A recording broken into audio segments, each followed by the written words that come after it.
We've got the mug, we have the nutmeg, and we have the grater. And it's Friday, finally, or already. Both. There we go. Welcome everyone to the Nutmeg Tavern. We are live.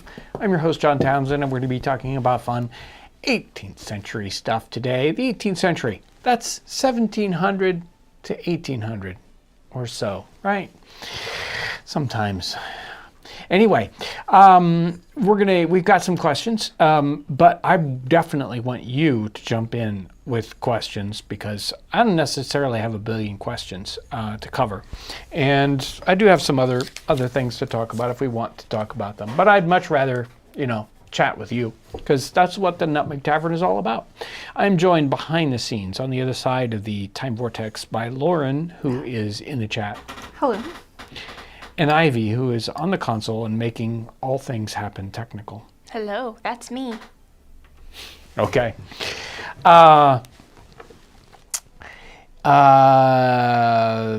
we got a fun video coming up on Sunday, and we even had a question that we will end up reading that kind of has to do with that. So do we want to start with that one, or do you want to start with something else?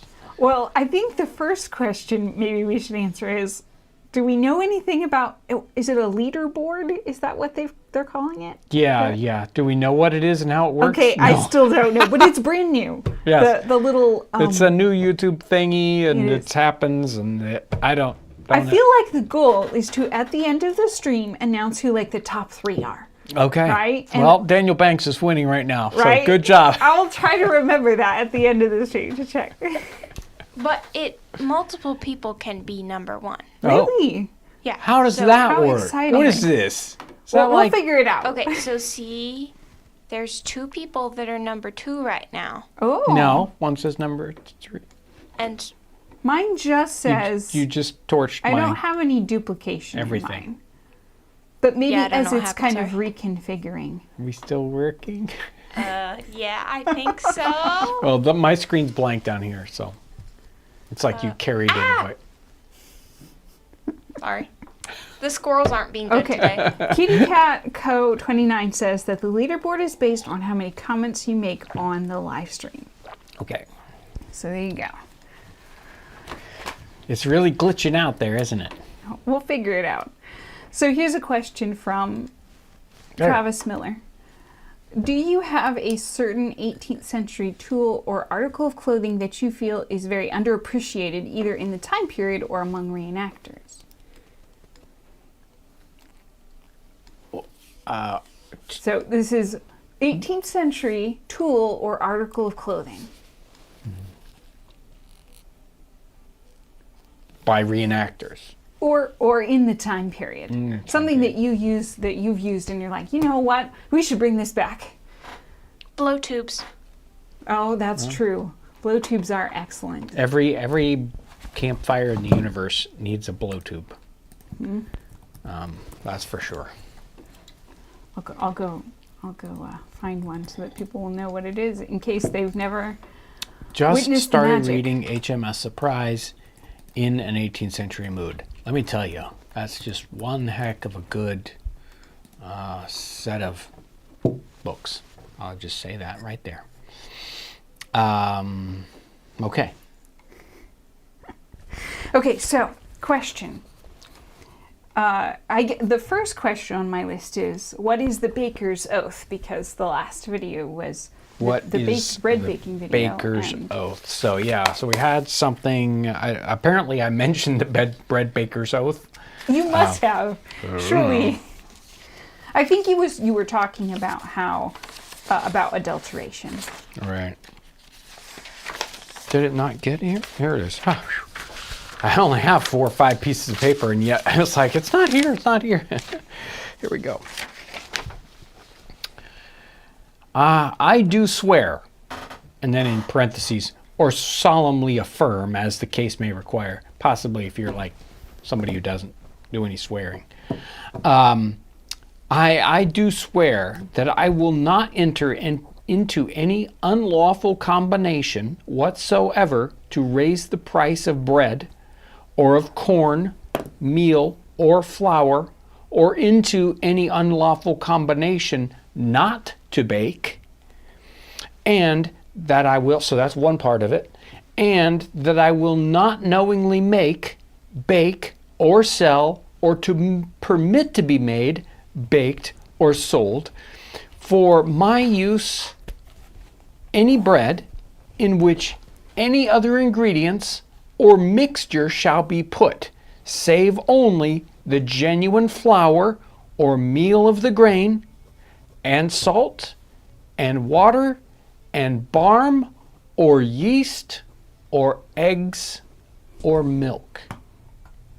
So the baker is there affirming that he will not collude with other bakers or the miller or anybody else to raise the price of the wheat or the ground wheat or any of the particular components. Or I like this, an unlawful combination or working with other bakers to not bake bread.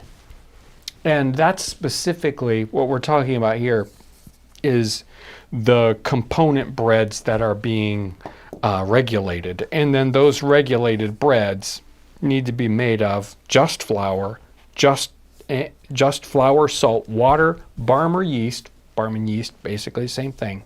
And then there's this little addition of eggs or milk. So you're going to have eggs or milk, but that's actually a kind of those are the enriched breads. So that's the baker's oath, at least this particular one. They may vary a little bit from place to place, but that's generally what's going on, because, of course, bakers were adulterating their bread with other things. So they might add alum, or they might add chalk, or calcium carbonate, basically. And then there were other accusations that they were adding things like bone meal, or just all sorts of strange things to their breads to bulk it up, to make it weigh more, or just to basically thin out the expensive component like wheat and add other parts. Now, sometimes the baker was adding something like calcium carbonate to fight off acidity in their breads. So they weren't necessarily adding it to cheat the person, but they were adding it to make a better bread. But they didn't want to give them any excuses. And the fines were pretty strict. And if you do dig, you will find the occasional baker who was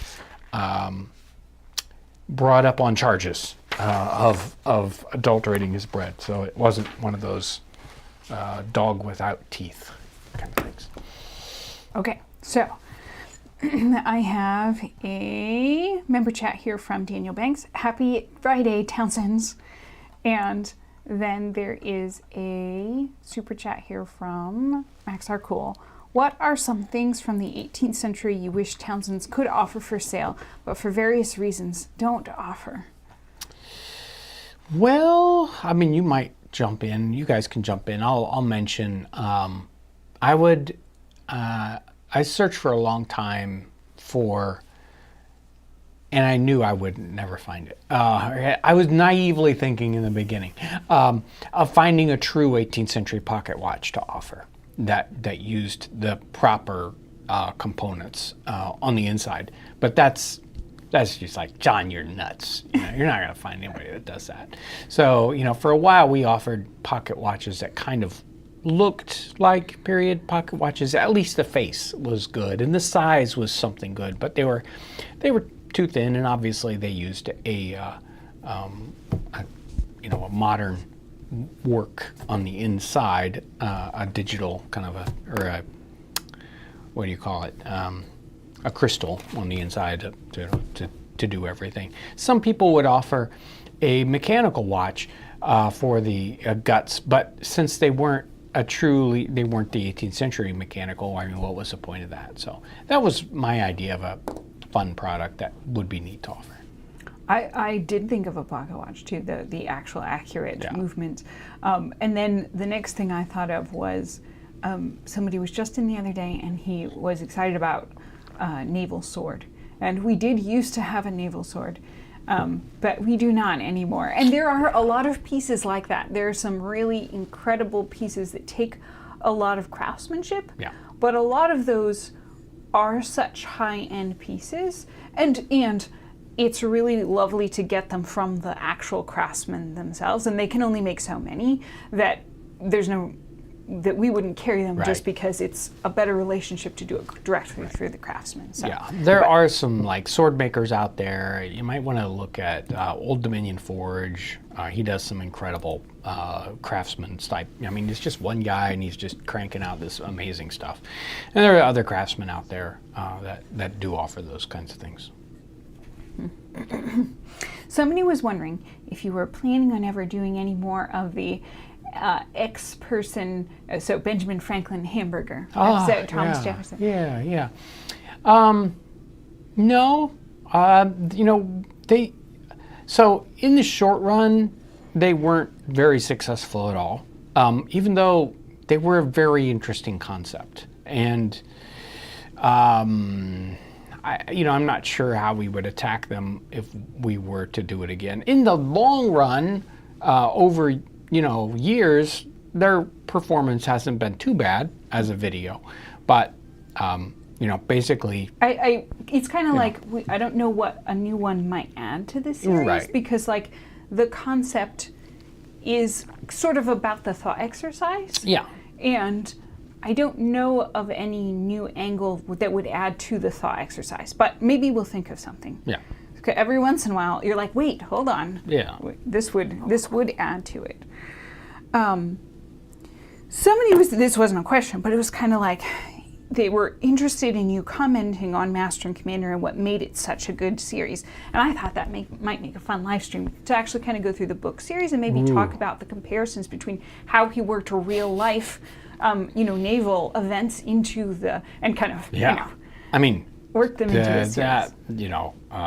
Patrick O'Brien's ability to mesh his research and the true events that were going on, and then kind of put together this set of people that were living in that time, the humor that's there, he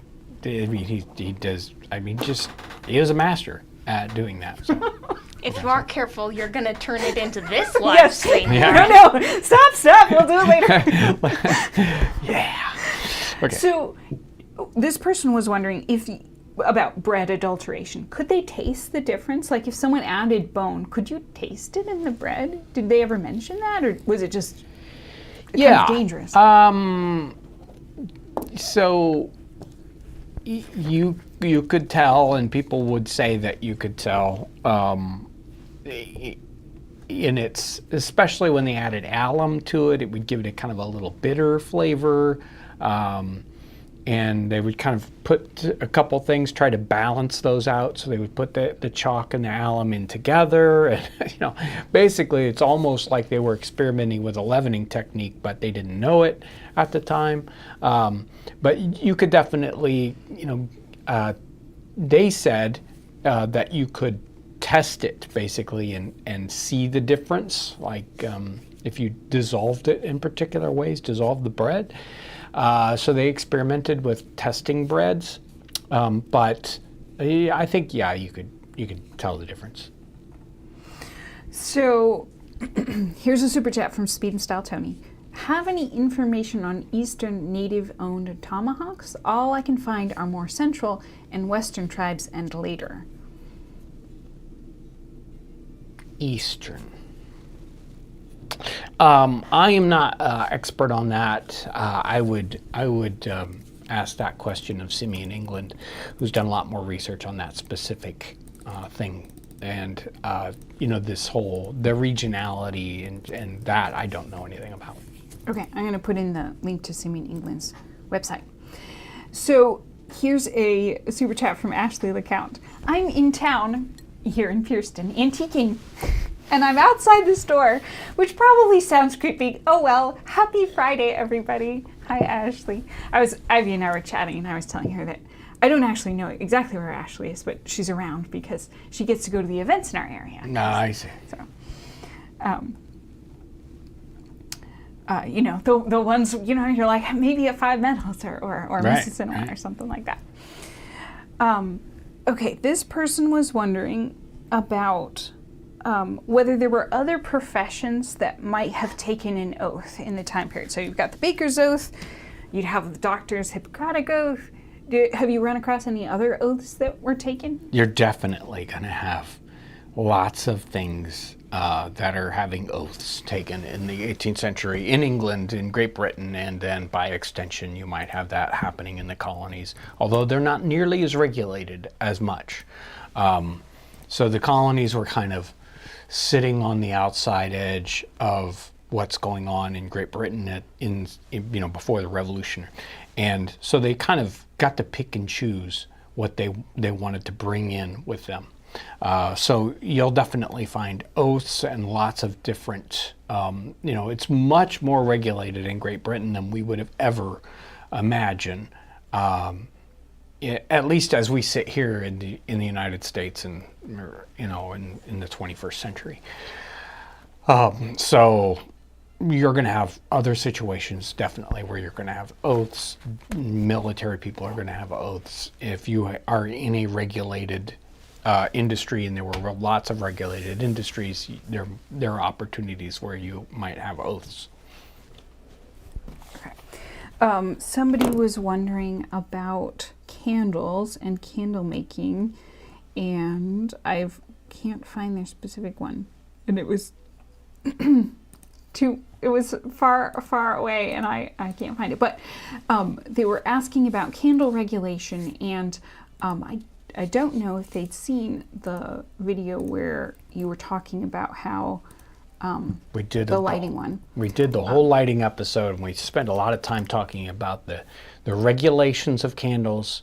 What did it start, like 1718, something like that? It was very early in Great Britain, and they taxed candles, and they made it illegal for people to make candles at home. Now this is Great Britain, not in the colonies, but they made it illegal they even had like people going around, and they had the candle policeman had the right to come in and look for molds, all this good stuff.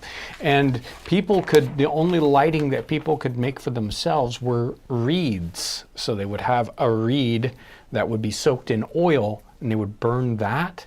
And even then, you could only put the reed through the oil one time. You couldn't put it through the reed 3 times, put it through the oil 3 times. No, that's against the rules. And I don't think that tax disappeared, even though the tax was only because of a particular war, but it stayed around for more than 100 years. I know, hard to believe. Strange how that happened. Somebody was wondering about period relevant cheeses, and they gave a very specific example. I saw that name with an R or something, Yes. whatever. There are very specific cheeses that were popular in Great Britain and show up in cookbooks later on, and end up basically the ones that are hard cheeses that can transport easily are going to show up in cookbooks. So Cheshire cheese and Parmesan cheese. But other cheeses, fresh cheeses, you'll find recipes for like slipcote cheese and some other cheeses. But the cheeses that don't transport well, they're going to be regional cheeses that we don't necessarily have a lot of easy research. Like, hey, it's in a cookbook, because they're local cheeses, right? Or regional or whatever. So if they don't transport well, they don't store for long periods of time, they don't show up in the kinds of super easy to find research that we do from day to day, although you may find references to those in other settings. So I don't have any of those other ones, but Parmesan and Cheshire cheese are ones that show up in the 18th century cookbooks, so we know for sure about those. So somebody's saying here, I was soaking some beans yesterday and they went sour really quickly. It's because of the weather. We call it Hondsdagen, dog days over here in the Netherlands. And do you have the problem also? About beans going bad when you soak them? Yes. But maybe relating to other things. I certainly do in summer, where a lot of things that I can leave out in the wintertime, no problem at all. When it's too hot in the summer, they mold right away, and I gotta get them. I keep store them in the fridge way more. And I can't remember what episode. I mean, there were specific references. A bunch of that, like the baker and the bread recipes are if you're doing it in the wintertime, it's like this, and if you're doing it, in the summertime, it's like that. And some things are very, very time specific. Like, you just don't do beer when it's hot out. You just don't. No. It's not going to work. It's not going to work well. You're not going to end up with good stuff. So there are certain things that are very, very time oriented in the 18th century because they didn't not have as much temperature control as we do today. So we have things year round that they just wouldn't. So a couple questions about recipes. So this one was wondering, have you ever had is there an ingredient where you're like, okay, I'm not trying that recipe, I'm not trying that ingredient? No. Yeah, and we mentioned some of them in the past. So obviously I'm not cooking sea turtle. No sea turtle. No sea turtle. You're going to find sea turtle. It's just all the time. Every cookbook has, turtle soup or, whatever. So we're not going to do that. You'll find recipes for, stork and crane and strange birds that we really don't have. Although I saw this morning 2 sandhill cranes just standing in the field. It's like, well, just go out and catch them. Cook them up. But there's a lot of times, there's a lot of bird regulations, and I really, I'd have to look. I think there's hunting season for turkeys and Canada geese, but songbirds are protected, raptors are protected. I don't know about the other birds that aren't in those classes, but... Yeah. So there are some of those things like that. There are a few things you'll find in cookbooks that we know today that are probably bad for you. Although, even some things that are bad for you in a large quantity are still good in a small quantity. You'll find references to bitter almonds in the 18th century recipes, and bitter almonds are, you can only use them in very small quantities. And tansy, which is an herb.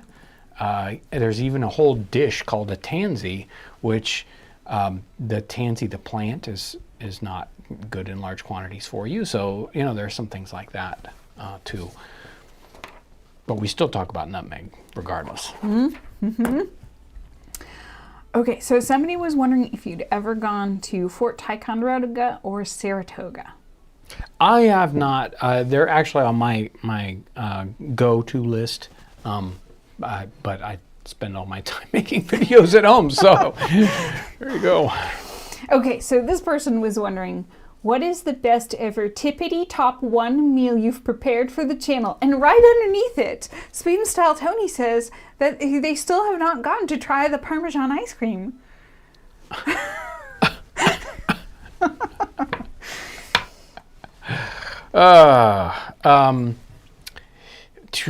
Let's see. It's like and it's a meal. I got to do a whole meal. It could just be a dish. You can just pick a dish that you've really loved. I would say that Thanksgiving feast thingy you did ages and ages ago. When you were like when this I was big? really little, yeah. Right. And that turkey was so yummy.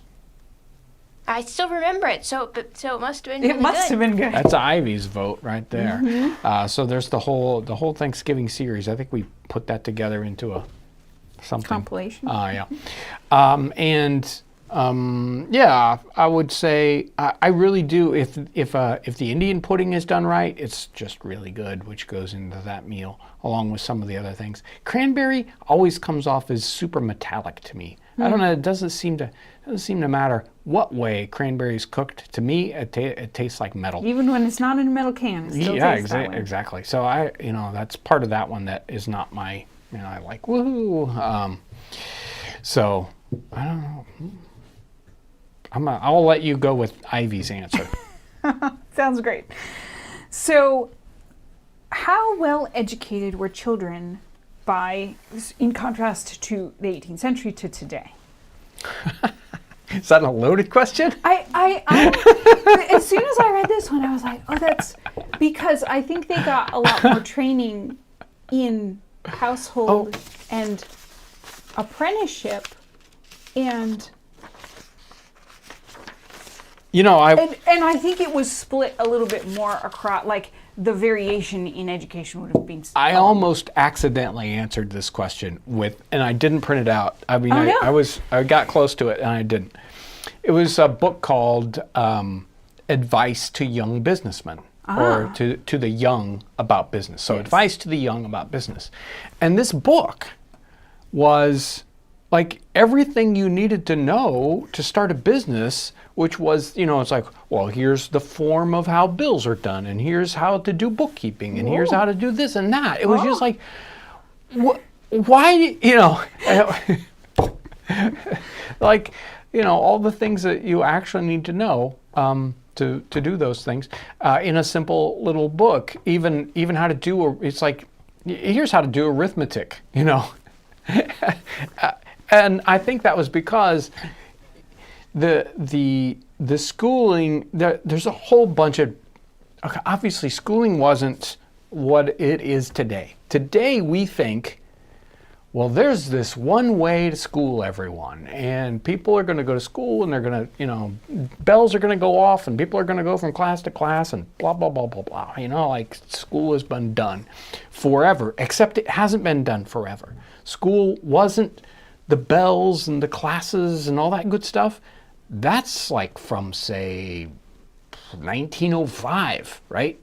That system isn't very old. And it's, it goes back, some into the 19th century, but it really, even then, doesn't get to be compulsory. Schooling doesn't really start until Massachusetts in the early 19th century. And so 18th century schooling, especially in North America, is very, very, well, whatever works for you. Maybe your kids are going to be indentured and already or basically have a job at age 7. It's so much of a very regional thing. So children in, say, New England had a completely different life than, say, children in Virginia or Pennsylvania. So schooling is not easy to draw a big generalized group around. School isn't what, when we think school, we see a particular thing. That you would say school to them, and it might be 5 different things or 10 different things. It's going to be very, very different for them. And I forgot what the question was. I know. I feel like from that you're like, maybe this is a whole episode. Probably. Yeah. Especially the comparisons. It probably would be a little tricky to track, but the idea of the comparisons between the different regions, and that they are handling it very differently. Yeah, right. I remember going to visiting Gunston Hall, I believe, and there was a building that was specifically the schoolroom for the children of the family and some local families. So it was like a one-room school. The instructor, who was paid by the person who owned the property, lived in the upstairs of the building. He had a little apartment in the upstairs of that school, and that's how they were schooled. And they probably had a particular thing, and I mean, it was it's like that teacher taught 10 people, and it was so much more of an intimate sort of learning setting. And you could, even though if you think about it, it's like if we separated out the things we taught and we teach now that are 20th century, you would think, what's there to teach? It's 18th century. You teach them how to add and subtract and how to read English, and then, well, you're done, basically, right? No, there was a lot to learn, and they really studied things like the classics, and they were much more likely to learn Latin or something like that, which we don't even bother with today. Excuse me. Okay, so I'm wondering which question to do next. All right. Somebody was saying that they missed the John Reads to Us videos, and they were wondering if you had any interest in reading Letters from an American Farmer by Hector St. John, and then a French name that I have no hope of pronouncing. Yeah, I've dug into that and read it. I'm still, it's an interesting work. The funny thing is, it's like Letters from an American Farmer. The guy was French. He wasn't an American farmer, but and it's very, very, rose-colored glasses stuff. It reminds me of de Warville, who was writing right before the French Revolution, and he is just saying these wonderful things about America. It's just the best place in the whole world, and because he's really kind of trying to convince people from France, it's like, you need to.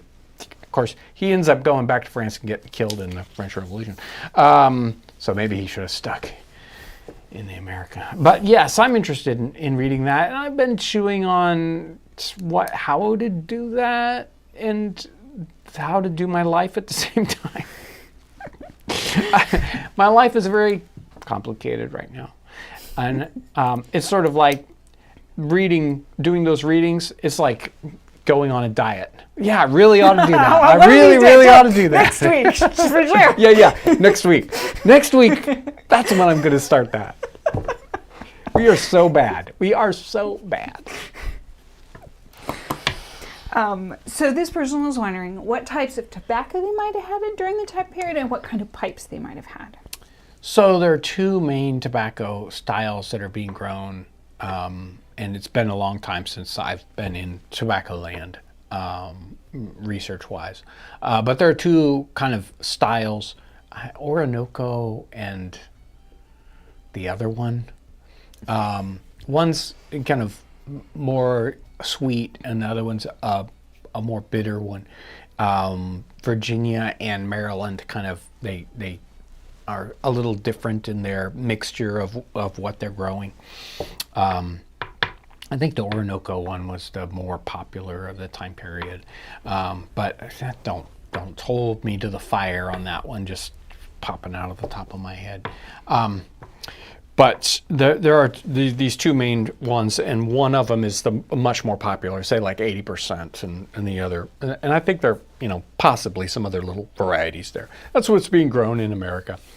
There are some other varieties that are being grown in Europe, and some of that, the European tastes for tobacco were definitely different in the time period. So there's some interesting. There's a lot to learn in about tobacco culture in the time period, and of course, tobacco is one of those things that's not popular to talk about right now, but it is so incredibly important, understanding it economically for the colonies specifically, and what's happening in Great Britain with it too. It's very, very important commodity.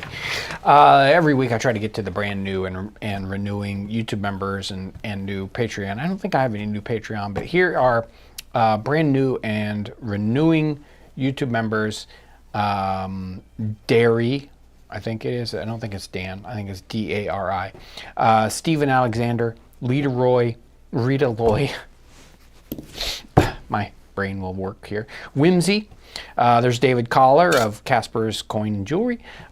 Jared Folly. Jenna DeMarco. Ice Cream Pain TJB, something like that. Kim Rowe. Michael Powderly, Andrew, Chris Gibbons, and Micah. And then, because of the way these renew, these super long people, these people that have been members for like a gazillion years don't ever pop up to the top of the list. So I went down to the bottom. Eyes in the Sky, Tim Mickelvain. Jatzet, Robert Green, Speed and Style Tony, see, there you go. Aaron, Johnny Mayo, Julie Stevens, Max Arcool, Journey65, Jay Sanders, and John Kennington. So super duper thank you to you folks that support what we do here on the channel, and most of those member people are live streams. It's almost like there are these subsets of, well, it's not like almost. There are subsets of the YouTube audience, and only, some portion of our YouTube regular watchers are live stream watchers.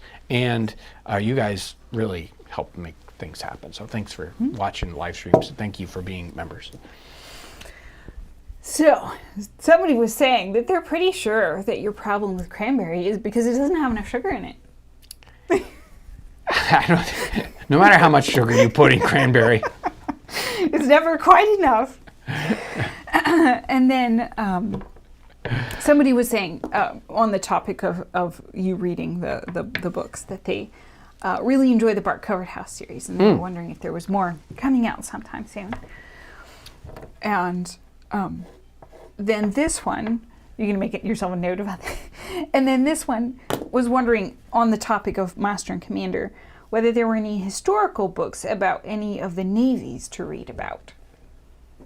Historical books about the Navy. So written in time period or not written in time period? It wasn't specific. I took it as books, the non-fiction books about the navies of the 18th century, written either then or about them. But that's my interpretation of the question. Yes, and lots. Just not, so, I don't have any particular thing to point to right this second, but there's a lot of material on the topic.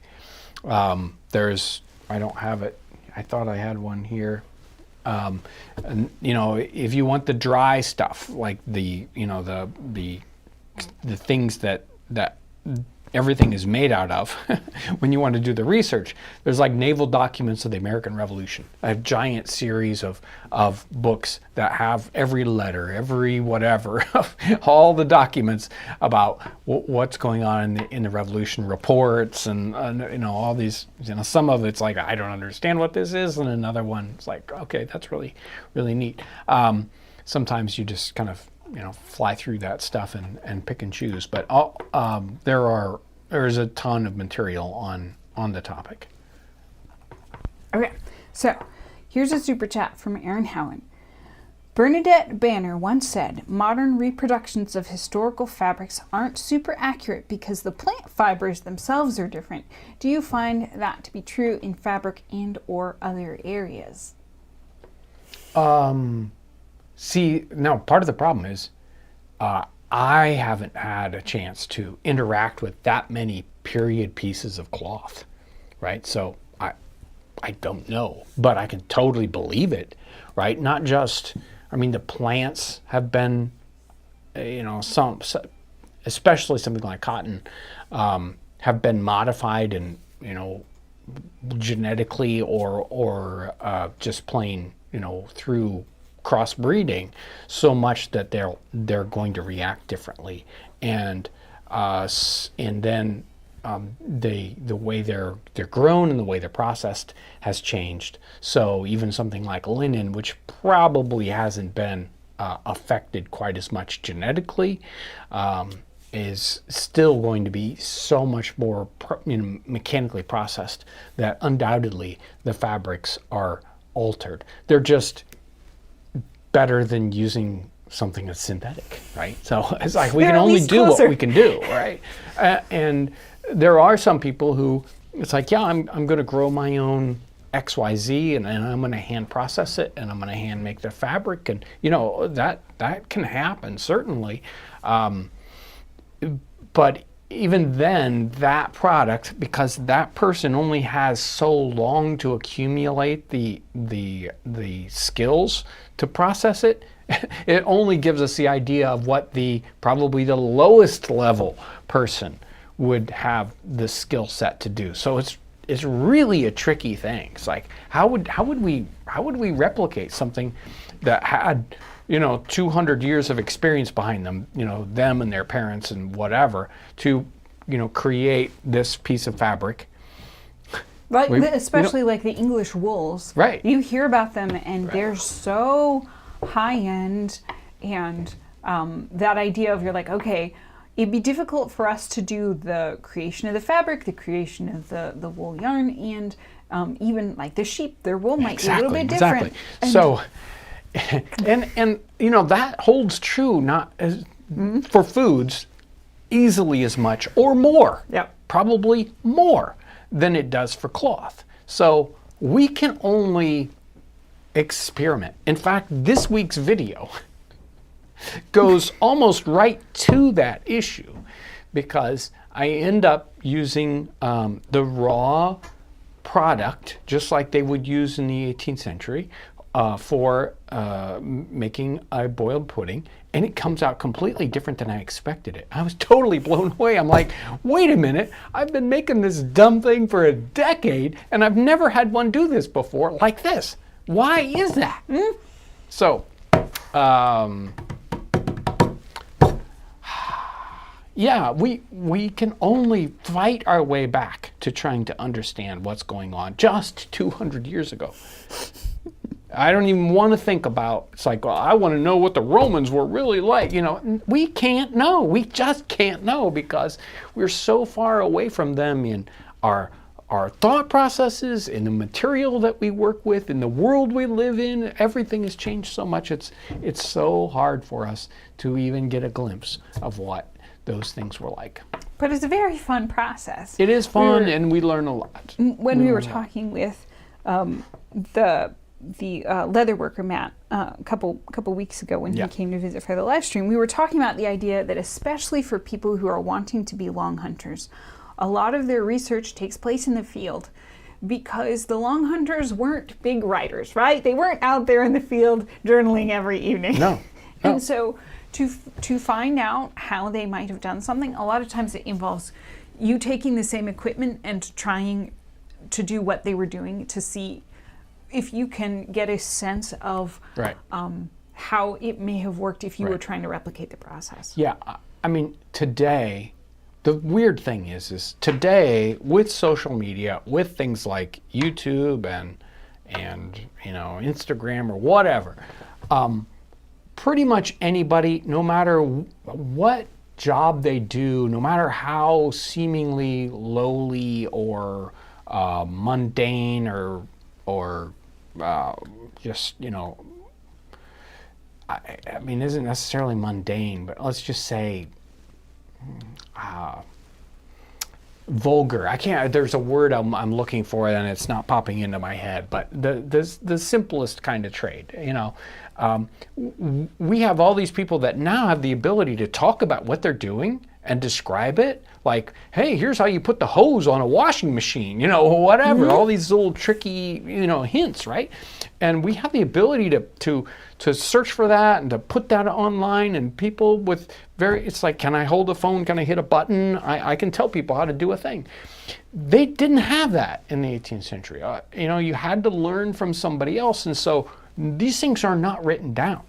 So skills that were very high-end skills, say you're like a coppersmith or you're whatever, those things do not get written down. They got handed down from person to person, and then that item gets, you know, it disappears because some other product comes into the market, and then the skill completely disappears. And the only way to retrieve it is to go back and try to relearn it and look at the product and try to figure out how they did it. And it takes us a long time to get back to learning some of these simple skills that were you know, used by everyone for a long period of time, and nobody recorded it. You just kind of got to recreate, because you know, Peter Goebel, who does a lot of the coppersmithing, right, you know, maybe he would know what tools, but he, you know, he had to do an awful lot of research, kind of looking at the original pieces and just really studying them and trying to, and, you know, kind of, you know, working hard to do replication, and then maybe years later looking at a piece again and having it click what they were, how they would have achieved that. Right. It's one of the reasons why you have to do it for a long period of time, because you learn these little tiny things, and then all of a sudden, aha, that's the reason why that thing 10 years ago was made like X, you know, and so it takes a long time. So this person is asking, Was cooking always a passion, or did history and cooking mingle together into a perfect dish? I was never a big foodie or a giant cooking person or anything like that. Never studied it to any great extent at all. The reason, one of the real reasons why I got into it was because Dave Taylor, who started the Virginia State Navy reenacting group, he was loved cooking and all kinds of stuff, and he had a real penchant for, people should really be cooking in camp when they're reenacting, and he was really interested in period things. I think it was The Complete Housewife early on as a reproduction book, but Dave's interest in food and how it connected with reenacting was something that I thought was very, very interesting. We did in like 1994, we did a VHS tape with him cooking for about an hour. I filmed that and edited that and all that good stuff. And then it kind of circled back around when we started the YouTube channel. And about a year and a half into the YouTube channel, it's like, let's do some cooking things, and boom.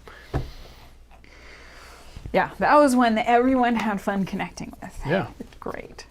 Okay, so these are a couple different questions, and they're related from the bread episode. So this one person was saying, wouldn't they have used whole wheat flour at that point in history unless you were wealthy? And then the next person is saying, are you sure about all-purpose flour? It is milled and sieved in different steps until you get this whitish fine flour. Around 1800, the flour was stone ground, whole wheat, less sieved, still with bran and germ content, and not the fine stuff. I'm a German hobby home baker and visited many historic mills. Bread baking is my joy. And I really was wondering how in these times people could afford ultra-sieved flour out in the plains, so to speak, or in the frontier. Yeah, good, couple of good questions there. And again, flour is, as we were talking about that, how can we know, right? And is our modern product anywhere close to period product? And that was specifically the reason why I chose all-purpose, unbleached, regular flour as the closest equivalent here in America to the flour that the baker would use for their highest quality bread. So they had household bread, and they had wheat bread, and then they had this sort of white bread, right? And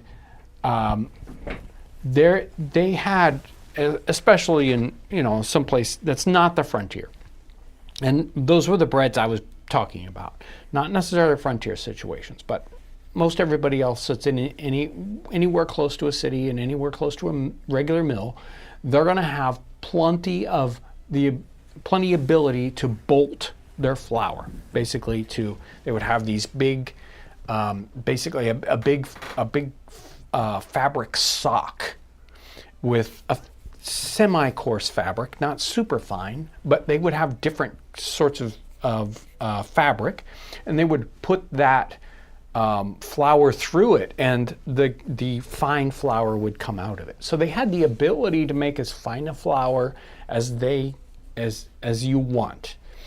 It might not be as easy and certainly, but they could easily take out the bran and all that good stuff and come up with extremely fine flour to make their highest quality breads.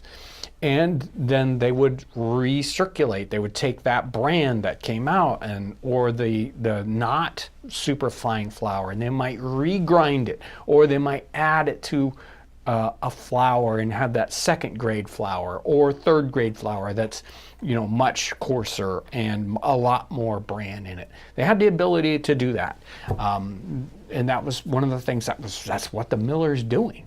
So there are certainly circumstances where there are probably very low primitive mills on the frontier that's like, yeah, that's the flour, and there's no bolting to it at all. It isn't all sifted out and fine.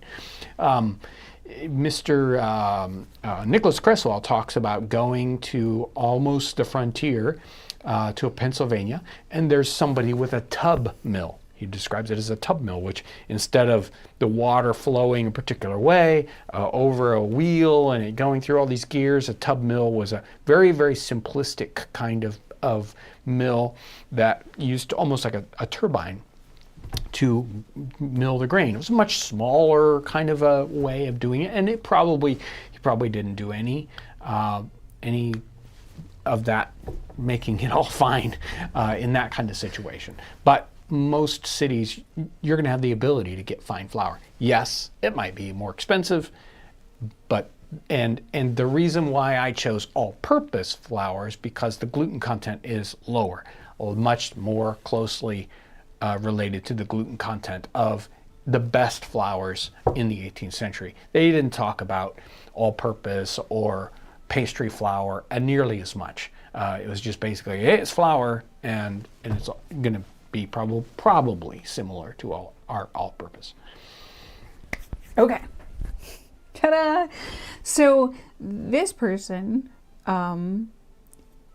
is wondering, would you do a recipe redemption video where you find a good version of a previously failed historical recipe, like specifically the stewed crab?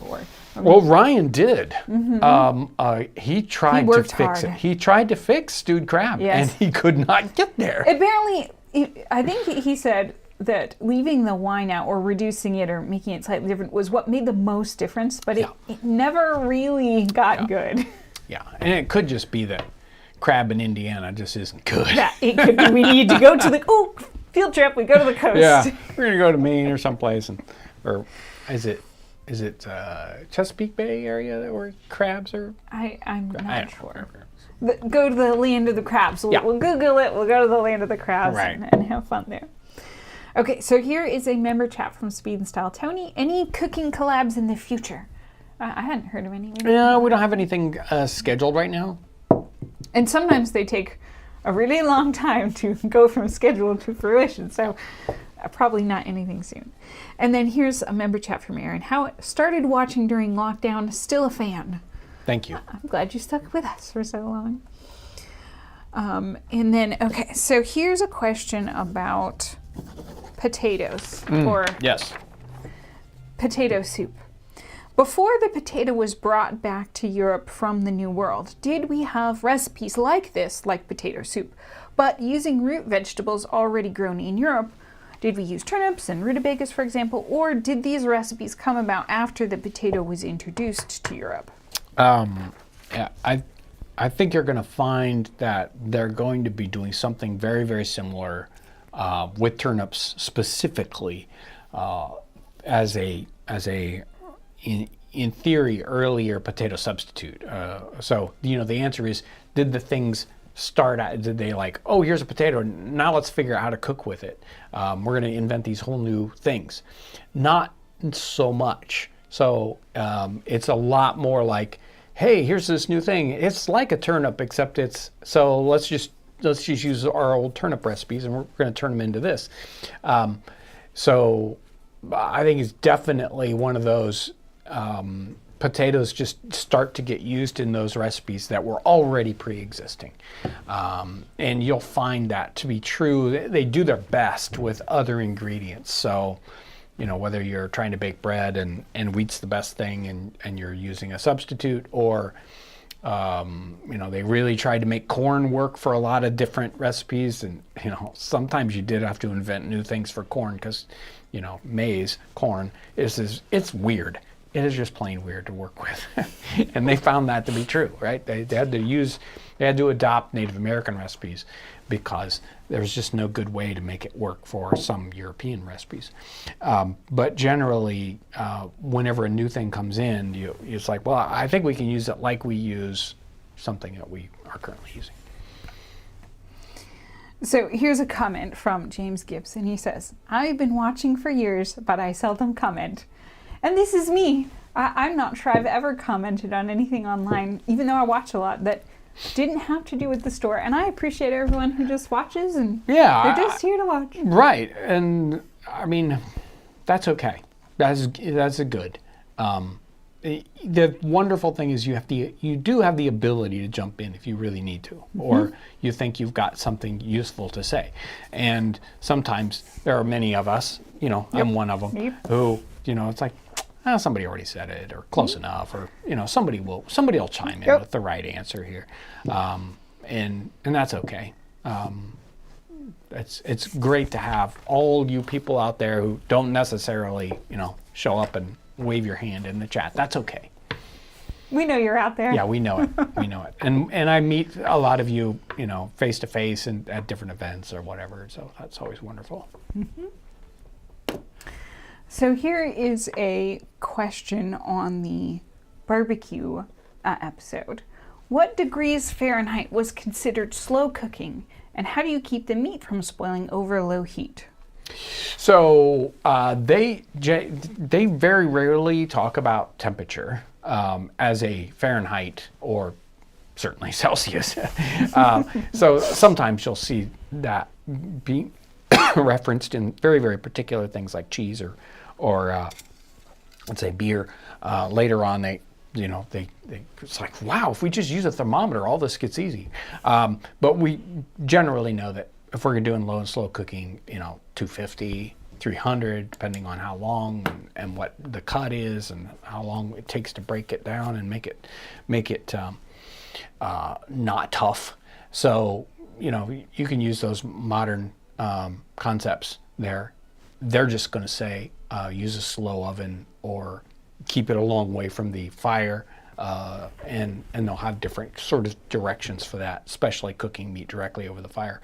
But when they're talking about ovens, they usually just mention either it's a fast oven, which is hot, say 450, 400, or a medium oven, or a slow oven, which is that 300 temperature.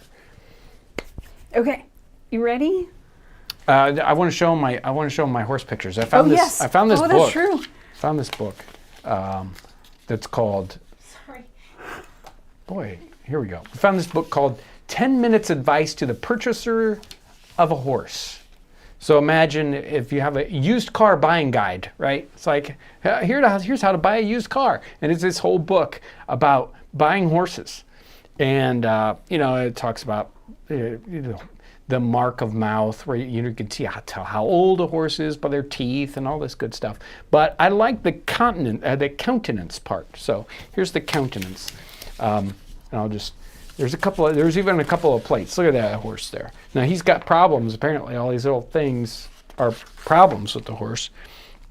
But let's find that. Here we go. Countenance. After having carefully satisfied yourself as to his eyes, let him be brought out and have him stand naked before you. Then take a strict view of his countenance, particularly with regard to the cheerfulness of it, this being an excellent glass to observe his goodness and best perfections. Be careful you are not deceived by the marks in his face, as frequently a good-looking star is made out of cat's skin.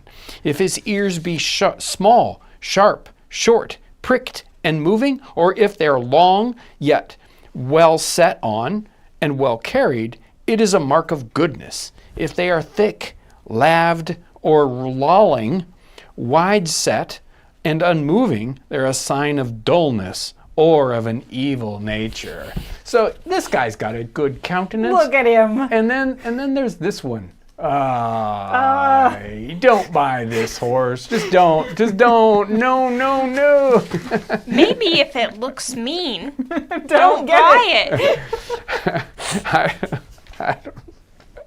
Anyway, there's lots more advice to finding a good horse if you want to know about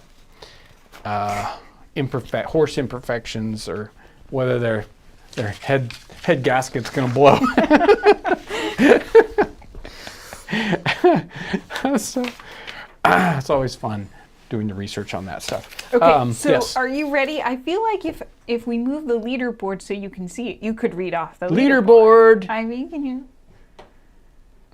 Somebody on way on the other side of the time vortex. Yeah. There's the leaderboard.